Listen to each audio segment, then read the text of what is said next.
We've made it to step number 4, choosing your budget categories. This is one of the videos I'm going to suggest that you watch the entire video because there are a lot of important things to say about choosing your budget categories.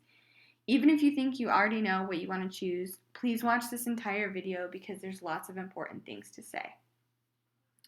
So just like everything else on this Start Here setup sheet, this step number 4 to choose your budget categories does need to be filled out on the same day that you started this budget, which we'll remember in step number 1, we typed in the date right here. So when you choose your budget categories here in step number 4, you're only ever going to choose them once, and unfortunately they cannot be changed.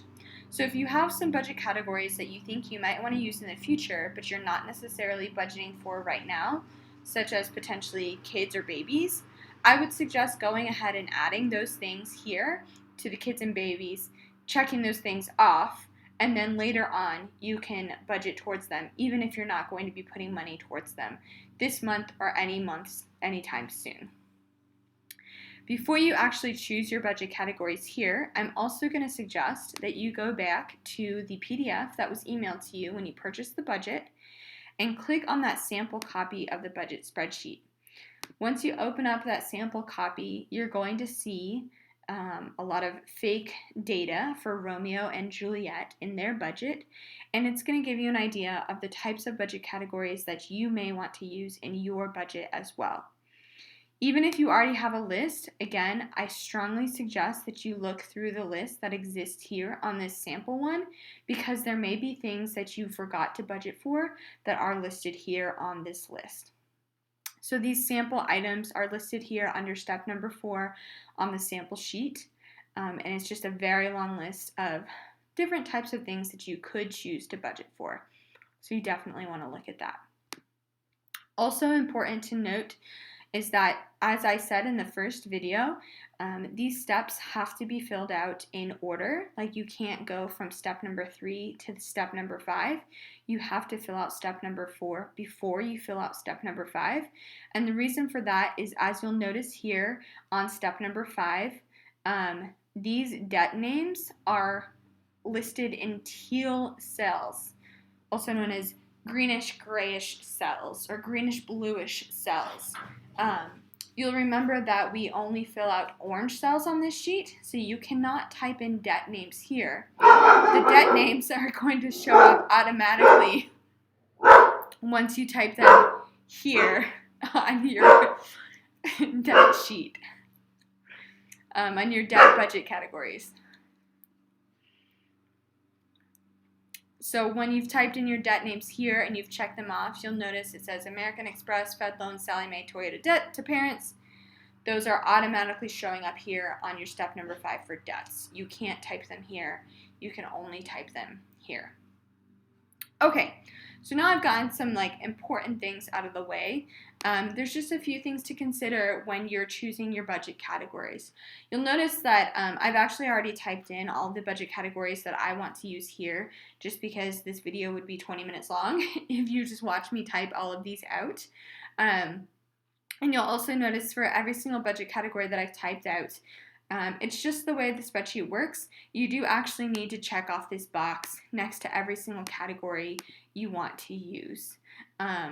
If you don't check off the box, then it's not going to be a budget category, even though you've typed it here.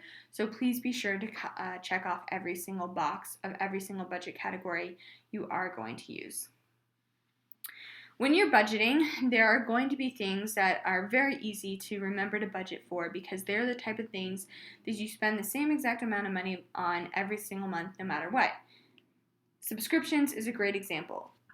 Netflix might be $9.99 a month, Amazon Prime might be $7.99 a month, and it's the same exact amount every single month for all of these subscriptions, so you know, yes, this is something I need to pay for. However, it's incredibly important that you don't only budget for things that you know you're going to pay for every month, but rather you're also budgeting for things that you might only buy once or twice a year. That might be things like your annual car registration or your oil changes. You might only get 3 oil changes a year, but that doesn't mean you're not going to be putting money towards that every single month so that the money can be there when you get it. So say, for example, you change your oil 3 times a year. It's $75 every time you do it. So that's $225 per year that you spend on oil changes. Well, if we do some quick math, what that means is that you're going to be putting aside every month $18.75 towards oil changes so that the money will be there when you get the oil change. This is one of the ways that people get in trouble with their budget or with their getting into debt. It's because they're not thinking about those things that they have to pay for multiple times per year, or their annual car registration. That might be like $400. Well, instead of having this surprise bill of $400, you can be setting aside $33 every month so that when the car registration comes up, all the money is sitting there for you. So when choosing your budget categories, please be sure to also factor in those things that you know you're only going to pay for once or 2 or 3 times per year, as well as those things that you know you pay for every month. Finally, I also extremely strongly encourage you, and I want to force you, but of course I can't. But it's incredibly important as well that you're saving up for emergencies or unexpected expenses. I always have to laugh when I read about or hear about people being like, oh, my car unexpectedly broke down, or I unexpectedly had a root canal. Like, the fact of the matter is, no, it's not unexpected. It's life, and these things are going to happen. So when you do have your car break down, or you do get a root canal, or your dog chases a bone and runs into the fence and has a $400 vet bill, those things are not unexpected. Those are part of life. And so you need to be planning for those things in advance with an emergency fund. And that is by setting aside some money every single month so that it can just be sitting there, so that when you do get laid off from your job, your dog does have a surgery, you have that root canal, the car expense, whatever it is, the money's there so you don't have to worry about it.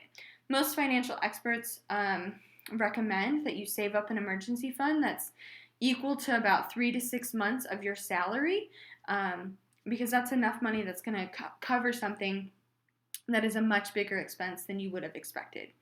So it's important to have savings goals, emergency fund, save for things that you only pay for a few times a year, and then also set aside money for your monthly things as well. So that's really all I have to say about choosing your budget categories.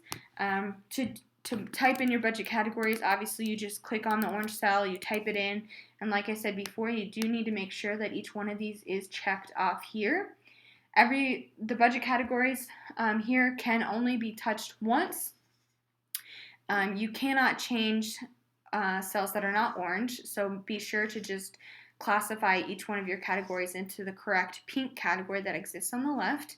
And then finally, as I said at the very beginning of this video, please make sure that you fill out step number 4 before you fill out step number 5, so that all of your debts that are listed here on debts will then show up later here on step number 5 for these debts. And if you ever need help, like I said, just look at that sample sheet for some ideas of different types of budget categories that you may want to put on your own. All right, next up, we're going to talk about step number 5 in the next video.